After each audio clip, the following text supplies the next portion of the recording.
বৌমাকে সঙ্গে করে নিয়ে আসতে পারতেন। তার কারণেই তো আজকে ওটা ছেলে এত অসুস্থ। বৌমা? আরে উনি এই নামটাই তো বারবার বলছেন। কি আজে বাজে কথা বলছেন আপনারা? আমার ছেলে তো এখনো বিয়েই করেনি, বৌমা এলো কোত্থেকে? এটা কে? এটা তো সজল। সজল হচ্ছে ইমরানের কলিগ, ওই একই হসপিটালের ডক্টর। কিন্তু সজল ওই কুসুমের রুমে কি করে? That's the point. মা, লোকটা সারা জীবন তোমাকে ঠকিয়ে গিয়েছে। এত বোকা কেন মা? আজীবন তুমি ঠকে গেলে লোকটার কাছে। তোমাকে প্রেমের নামে আর একটা ফ্ল্যাট দিয়ে তোমাকে তার রক্ষিতা বানিয়ে রেখেছে আজীবনের জন্য।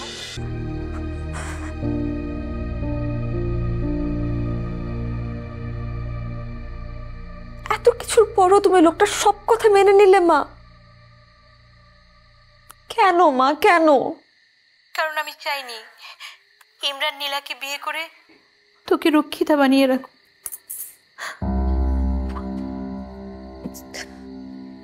হ্যালো,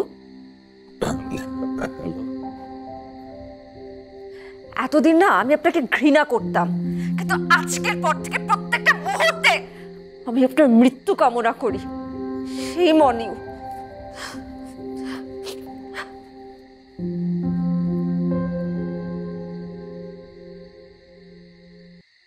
ট্রিটমেন্ট যা দেওয়ার আমি দিয়ে দিয়েছি, আশা করি আর কোনো সমস্যা হবে না। তাহলে আমি আসি। ইমরান, ইমরান, আমার ছেলে এই রকম অসুস্থতার পরও আপনারা তাকে হসপিটালে পাঠানোর কোনো ব্যবস্থা করেননি। আমার ছেলে কোনো অপরাধী না, এখনো কোনো অপরাধ তার প্রমাণ হয়নি। আমার ছেলের যদি কিছু হয় আমি কিন্তু আপনাদের কাউকে ছাড়ব না। মনে রাখবেন, আমি আপনাদের কাউকে ছাড়ব না। ইমরান বাবা, বাবা আরেকটু কষ্ট করে থাকে, আমি সব ব্যবস্থা নিচ্ছি, সব ব্যবস্থা নিচ্ছি।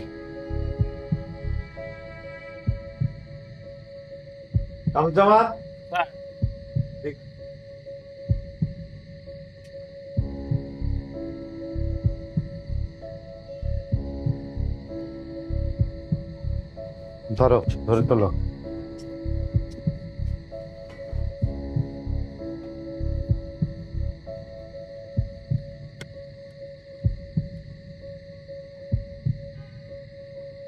স্যার, ভয় পাওয়ার কি আছে স্যার?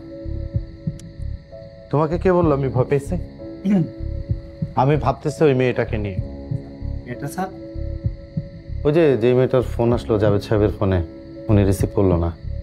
ও স্যার, ওই মেয়েকে নিয়ে ভাবার কি আছে স্যার? সেটাই তো কথা। ইমরান জ্বরের ঘরে নীলার নাম নিয়ে চিৎকার করলো, অথচ সেই মেয়ের ফোন তার বাবার ফোনে আসলো, কিন্তু ফোনটা ধরলো না। স্যার, এখানে আবার প্রেম ঘটিত কিছু হয়নি তো? হতে পারে, তুমি একটু খোঁজ নাও তো। জি স্যার, আমি কাল সকালেই খোঁজ নেব স্যার। কাল সকালে? ঠিক আছে স্যার, আমি এখনই খবর নিচ্ছি স্যার। তোমার ফোন বাজতেছে, যার আগে ফোনটা ধরো। হ্যালো, আসসালামু আলাইকুম, এসআই সজল বলছি। কি? ও আচ্ছা, ঠিক আছে ঠিক আছে, হ্যাঁ আমি ব্যবস্থা নিচ্ছি এখনই। আসসালামু আলাইকুম। স্যার, আমাকে এখনই বেরোতে হবে স্যার। কেন, কি হয়েছে?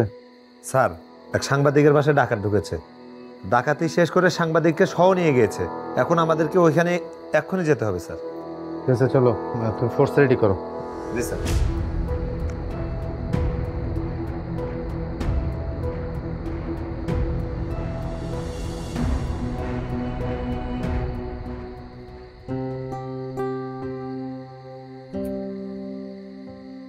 আমি হয়তো বোকা, সারা জীবন অন্যের উপর জীবনপাত করেছি, কিন্তু আমার মেয়ের জীবন আমার মতো কেন হবে? আমার এই জীবনের জন্য আজকে আমার পাশে কেউ নেই।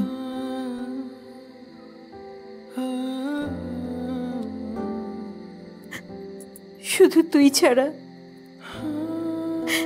তোর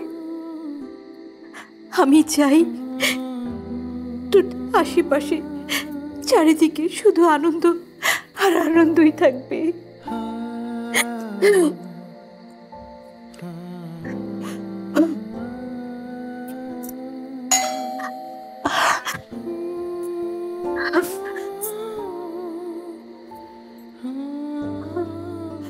আমি যে আর পারছি না।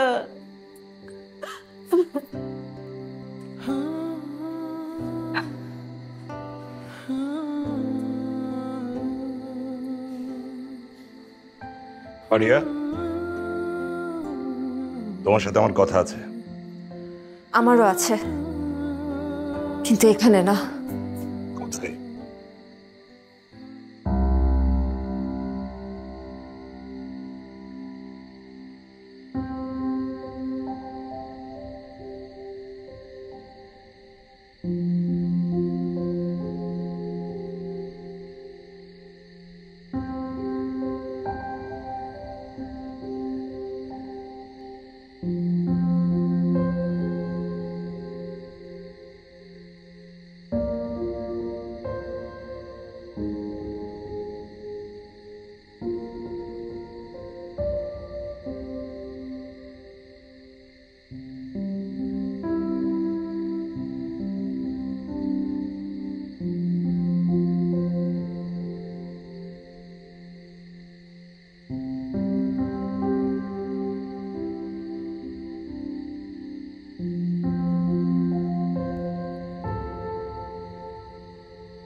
তোমার মা ফোন দিচ্ছে।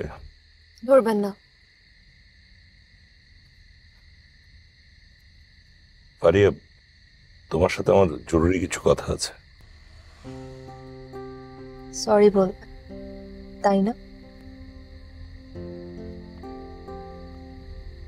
বলবেন যে এই পর্যন্ত আপনি যা কিছু আমাদের জন্য করেছেন, আমাদের ভালোর জন্য করেছেন, আমাদেরকে ভালো রাখার জন্য করেছেন। ইনফ্যাক্ট আমার সব ইচ্ছা পূরণের জন্য করেছেন। কারণ আমার সব ইচ্ছা পূরণ করাই আপনার জীবনের একমাত্র লক্ষ্য, তাই না?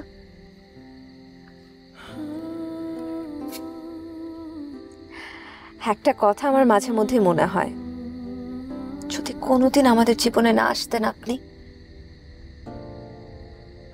সাপোজ মা যদি আমাকে বলতো যে আমার বাবা গাড়ি অ্যাক্সিডেন্টে মারা গেছে,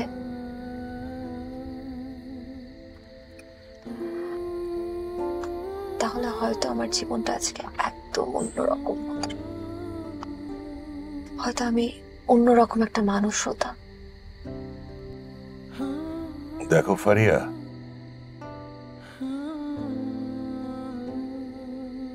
ইমরানের জেলে যাওয়াটা কিন্তু তোমার জন্য একটা আশীর্বাদ। ইমরান আর নীলার সম্পর্কটা ব্রেকআপ হওয়ার জন্য পারফেক্ট। নীলা তোমার জন্য একটা বিপদ। এখন হয়তো তুমি বুঝতে পারছো না, মাথা ঠান্ডা হলেই বুঝতে পারবে। নীলা না, আমার জীবনের সবচেয়ে বড় বিপদ আপনি।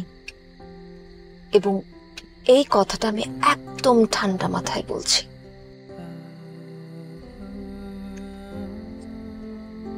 আমার জীবনের এখন একমাত্র একটাই চাওয়া, পারবেন সেটা পূরণ করতে? আমার মা এবং আমার জীবন থেকে আপনি চিরতরে নাই হয়ে যাবেন। আমি কোনোদিন কোথাও আর আপনাকে দেখতে চাই না আমাদের লাইফে। আপনি আপনার মতো থাকবেন, আমরা আমাদের মতন, জাস্ট আমাদের থেকে দূরে থাকবেন। আমার কথা শেষ। ড্রাইভার, গাড়ি থামান। আমি গাড়ি থামাতে বলেছি। ফারিয়া, আমি একটু সামনে নামবো। আপনাকে তো কেউ নামতে বলেনি। আপনি আপনার মতোই থাকবেন, জাস্ট আমাদের থেকে দূরে। আমাদের বাড়িতে আজকে আপনার শেষ দিন ছিল, আর আপনার গাড়িতে আমার। আপনার এই গাড়ি আপনাকে মুবারক। ড্রাইভার, আমি গাড়ি থামাতে বলেছিলাম। গাড়ি থামান।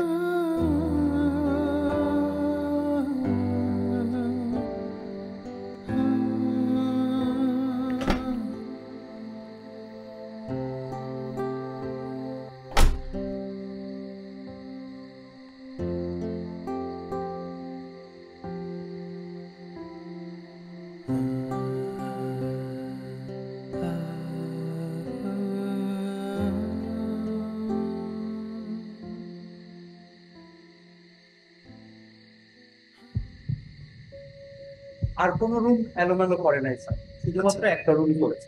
ও হ্যাঁ, ওই সাংবাদিকটার কি যেন নাম বলেছিলে? Sir Piklu sir. পিপলু? পিপলু কি তাহলে এ ঘরেই ছিল? পিকলু না স্যার, পিকলু। ও আচ্ছা। আপনারা? আপনি কি এই বাসার দারোয়ান? জি স্যার। এত বড় একটা ডাকাতি হয়ে গেল, কোথায় ছিলেন আপনি? স্যার আমি তো টুলে বসে বসে ঘুমাইতেছিলাম স্যার। একজন লোক আসছিল স্যার, আমার কাছে দেশলাই চাইলো। আমি বললাম আমার কাছে তো দেশলাই নাই, আমি তো বিড়ি খাই না। তাছাড়া স্যার বিড়ি খাওয়া তো ভালো না। তারপর কি হয়েছে সেটা বলুন। ও তারপর তো স্যার তেমন কিছু হয় নাই। মনে পড়ছে স্যার, ওই ওই বেটাটা স্যার আমার কান্দে হাত দিল। হাত দিয়ে স্যার কি যেন একটা পিন ফুটাইলো। তারপরে না স্যার দুনিয়াটা আন্ধার হয়ে গেল স্যার। স্যার এখনো স্বল্প সময় হলো জ্ঞান ফিরেছে, বোর কাটেনি। তার মানে দারোয়ানকে সেন্সলেস করে ক্রিমিনালরা পিকলুকে ধরে নিয়ে গেছে? জি স্যার। শুধু পিকলু স্যারের নিচে না ম্যাডাম রেও নিচে স্যার। ম্যাডাম?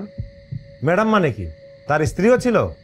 না না স্যার, ওই ম্যাডাম তো দেশে গেছে। আরেকজন ম্যাডাম আসছিল প্রায় 3টা সাড়ে 3টার দিকে, ওনারে নেয় নাই।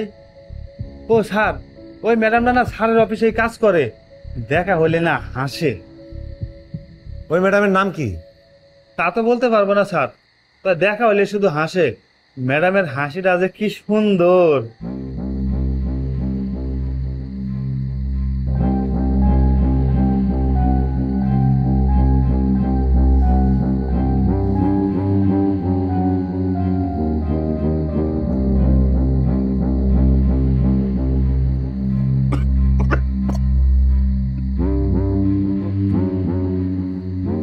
বেন্দ্রে, ও মাই গড, তোমারও ধরে আনছে নাকি? আচ্ছা ওরা আমরা ধরে নিয়ে আসছে কেন? কেউ আছো? Help help! বিক্রম ভাই আস্তে আস্তে চিৎকার চেঁচামেচি করলে এখানে কেউ আমাদেরকে শুনতে পাবে না। উল্টা যদি ওরা শুনে তাহলে আমাদের মুখের মধ্যে সে টেপ মেরে দিয়ে যাবে। ওরা ওরা আমাদের ধরে আনছে কেন? আমরা কি করছি? বিক্রম ভাই আপনি বুঝতে পারতেছেন না, আমরা এমন একটা ফুটেজ দেখে ফেলছি যেটা আমাদের দেখার কথা ছিল না। তার মানে ওই যে সজল নাকি, ওই কি আমাকে কিডন্যাপ করলো নাকি? জানি না পিকলু ভাই, কিন্তু যত দ্রুত সম্ভব আমাদের এখান থেকে বেরোয় যেতে হবে, নাইলে তাহলে কি ওরা কি আমাদের মেরে ফেলবে নাকি? আর কি বা করতে পারে আমাদেরকে দিয়ে ওরা? এই জন্য বলছিলাম বেশি সত্য নিয়ে লাফায়ও না, মাঝে মাঝে একটু চালাকি করতে হয়। দেখছো এখন সত্যের ফল। এখানে যদি এখন আমাদের মাইরা ফেলে রাখে, আমার বউ তো কোনোদিন আমাদের লাশ খুঁজে পাইবো না। প্যানিক করেন না, শুনুন আমার পেটে আমার ফোনটা আছে, হ্যাঁ তো ওরা টের পায় নাই।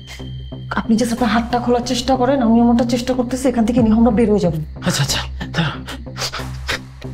নীলা, নীলা হাত শক্ত করে মাথায়, আমি তো খুলতে পারতেছি না। আল্লাহ এখন কি হবে, আমি তো খুলতে পারতেছি না হাত। পিকলু ভাই আসতে, প্যানিক করে না, আমি দেখতেছি, আপনি সোজা বসে থাকেন। আচ্ছা ঠিক আছে। স্যার স্যার নাম পাওয়া গেছে, দেখুন স্যার। নীলা? তার মানে এই কি সেই নীলা? তার মানে কিছু একটা ঘটেছে ইমরানের কেসটা নিয়ে, আর সেই জেটটা ধরেই নীলা ও পিকলুকে কিডন্যাপ করা হয়েছে।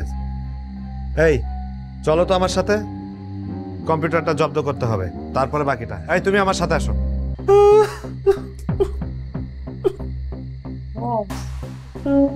কান্নাকাটি করতেছেন কেন বাচ্চাদের মতো?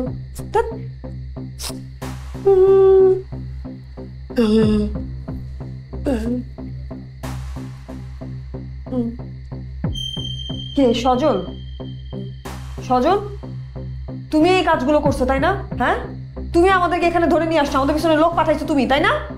কথা বলো না কেন? কে কার পিছনে লোক লাগিয়ে রেখেছিল?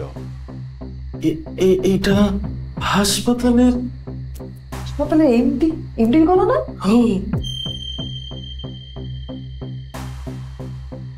কি নীলা, একেবারে বোকা বনে গেলে? আপনি আপনি তাহলে সজলের সাথে মিশে এই ষড়যন্ত্র করছেন? একটু একটু জড়িত। ইমরান দিন দিন তার মাত্রা ছাড়িয়ে যাচ্ছিল, তাই আমাদেরকেও একটু মাত্রা ছাড়িয়ে যেতে হলো। আমি অবশ্য ভাবিনি যে বিষয়টা এত দূর গড়াবে। সজলের বোকামের কারণে বিষয়টা ম্যাচাকার হয়ে গেল। তবে পুরো অপারেশনটা এখন আন্ডার কন্ট্রোল। বেচারা নীলার জন্য এখন পিকলু সাহেবের জীবনটাও যাবে। সকালে যখন ইমরানকে আদালতে তোলা হবে ততক্ষণে তোমরা, আচ্ছা ওই কি যেন বলে ফেসবুকে, না ফেরার দেশে চলে যাবে নীলা, আর আমি তখন আয়নার সামনে দাঁড়িয়ে বলবো অপারেশন সাকসেসফুল।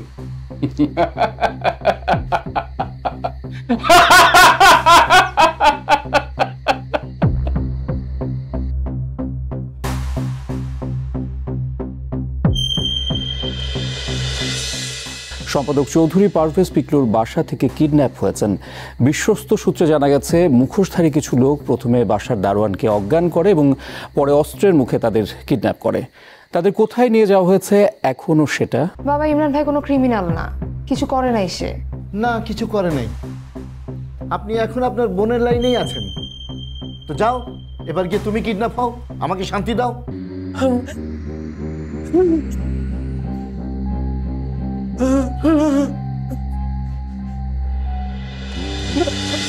অনুভবে আছো তুমি হৃদয়ের গভীরে, খুব ভালোবাসি তোমায়, রেখো আদরে। দূরে যদি যাও তুমি বেড়ে